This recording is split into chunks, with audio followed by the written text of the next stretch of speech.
मेरे प्रिय छात्र छात्राओं, मैं Govind Tripathi, lecture in English, Thapar inter college Baitalpur. आप लोगों को आज ग्रामर के अंतर्गत एक बहुत महत्वपूर्ण चैप्टर ट्रांसफॉर्मेशन पढ़ाने चल रहा हूं इस वीडियो क्लिप के माध्यम से। तो सबसे पहले ट्रांसफॉर्मेशन का अध्ययन करने के पहले हमें यह जानना होगा कि ट्रांसफॉर्मेशन शब्द की उत्पत्ति कैसे हुई है, किन शब्दों से बना है। ट्रांसफॉर्मेशन शब्द की उत्पत्ति दो शब्दों से, ट्रांस धन फॉर्मेशन,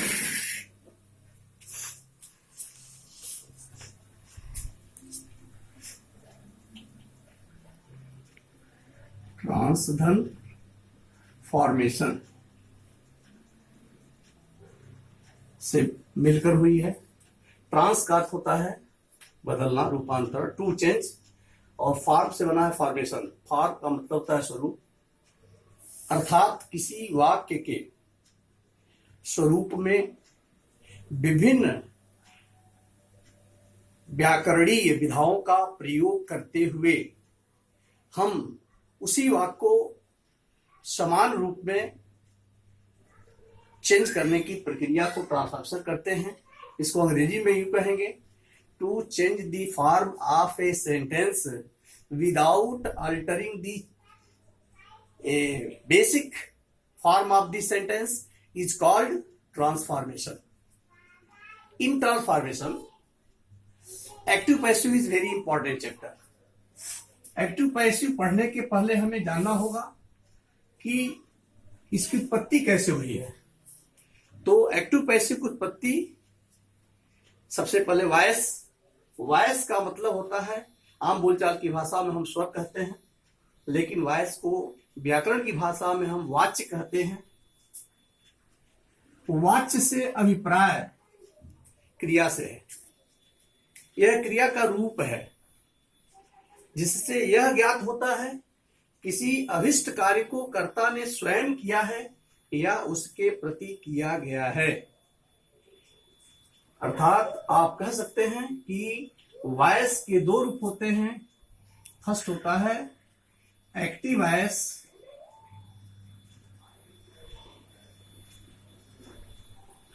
एक्टिव वॉयस को कहते हैं कृत्यवाच्य, और सेकंड होता है पैसिव वॉयस। इसको कहते हैं कर्मवाच्य। अब आपको आगे बढ़ने से पहले हमें जानना चाहिए कि what is active voice and what is passive voice. Active voice is a kind of sentence in which we give importance to subject is called active voice। सो हिंदी में कहेंगे कर्ता प्रधान वाक्य को हम एक्टिव वॉइस कहते हैं, कृत्यवाच्य कहते हैं, जिसमें कर्ता को प्रधानता दी गई हो। For example, Mohan wrote a letter. Mohan wrote a letter में मोहन क्या है? सब्जेक्ट, एंड ए लेटर क्या है? ऑब्जेक्ट। हमने मोहन को इंपॉर्टेंस दिया है, उसको प्रावरण में रखा गया है। इसकी पहचान यह है कि जब हम किसी वाक्य की क्रिया से कौन या किसने का प्रश्न करते हैं तो हमें सब्जेक्ट की प्राप्ति होती है, और क्या, किसे या किसको का प्रश्न करते हैं तो हमें ऑब्जेक्ट की प्राप्ति होती है। तो कौन पत्र लिखा? मोहन ने लिखा। क्या लिखा? एक पत्र लिखा। क्लियर? अब हम चलते हैं पैसिव वॉइस। पैसिव वॉइस से अभिप्राय क्या है?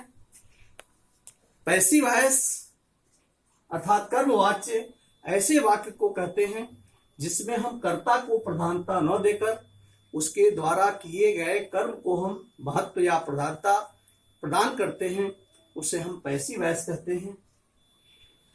इसी को इंग्लिश में बोलेंगे, in that sentence we give importance to object not subject is called passive voice. How can we change? See that a letter object है, ए लेटर को हम पहले रखेंगे, ए लेटर चूंकि वाक्य पास्ट में है तो इसका वर्ब बी की क्रिया वाज होगी, कर्ता एक वचन का है तो a letter was written by Mohan.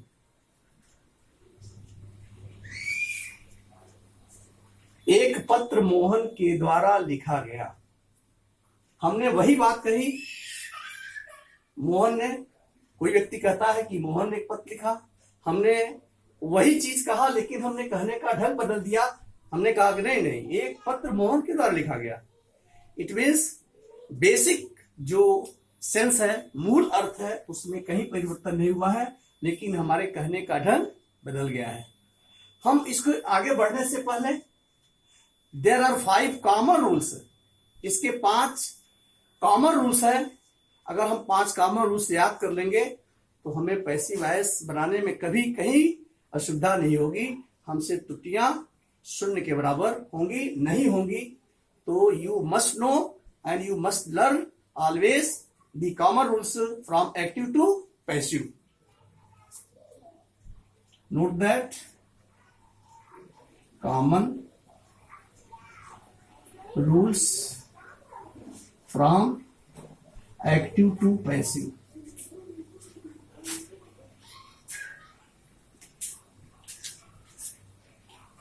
हम कॉमन रूल पर चलने से पहले एक चीज हम दूर कर दे कंफ्यूजन। कभी कभी कुछ लोग ऐसे होते हैं, आपका ध्यान भ्रमित करने के लिए पूछ बैठते हैं, वह स्कूल जाता है का पैसिव वॉइस बनाओ। वो स्कूल जाता है का पैसिव वॉइस नहीं बनेगा। क्यों नहीं बनेगा? इसलिए इसके पीछे जानना है कि एक्टिव से पैसिव केवल हम उन्हीं वाक्यों को बदल सकते हैं जिसकी क्रिया ट्रांजिटिव होती है। ट्रांजिटिव वर्ब से अभिप्राय है सकर्मक क्रिया, अर्थात सकर्मक क्रिया वाले वाक्यों का ही हम पैसिव वॉइस में बदल सकते हैं। क्योंकि हम क्रिया से प्रश्न किए, मोहन स्कूल जाता है, क्या जाता है, किसे जाता है, किसको जाता है, कर्म नहीं प्राप्त हुआ, इसलिए इसका पैसिव वॉइस नहीं बनेगा। इसलिए वह एक नोट लिखोगे, स्पेशल नोट, एक्टिव से पैसिव, एक्टिव से पैसिव केवल उन्हीं वाक्यों का बनता है, केवल उन्हीं वाक्यों का बनता है जिसकी क्रिया सकर्मक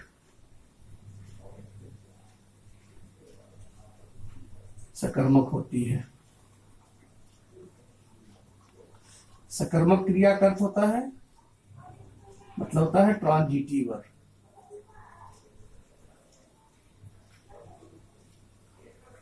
अब ट्रांजिटिव वर्ब को हम पहचानेंगे कैसे? तो भी इसका एक सूत्र है। जब हम सकर्मक क्रिया की पहचान लिख लेंगे, सकर्मक क्रिया की, ट्रांजिटिव वर्ब की पहचान, सकर्मक क्रिया की पहचान। सकर्मक क्रिया को पहचानने के लिए हम वाक्य की क्रिया से पहले क्या, किसे या किसको क्या लगाते हैं, क्या, किसे या किसको, क्या, किसे या किसको लगाकर जब प्रश्न करते हैं, अगर उत्तर प्राप्त हो तो वह वाक्य एक्टिव वॉइस, वह सकर्मक है, ट्रांजिटिव वर्ब है। तो ऐसे वाक्यों को हम एक्टिव से पैसिव में परिवर्तित कर सकते हैं। अन्यथा अगर उत्तर प्राप्त न हो तो आप सीधे पूछने वाले से बोलेंगे कि महोदय आप का प्रश्न गलत है, इंट्रांजिटिव वर्ब इसमें है, इसलिए उसका पैसिव वॉइस नहीं बन सकता है। अब हम चलते हैं 5 कॉमन रूल्स की तरफ। इसके 5 जो बेसिक कॉमन रूल्स है इसको जाने हम। 5 कॉमन रूल्स आप नोट करें।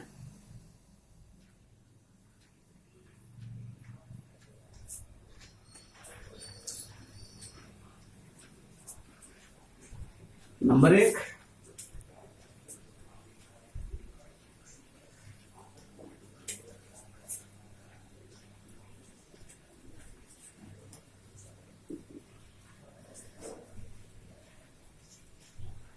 डाल दें।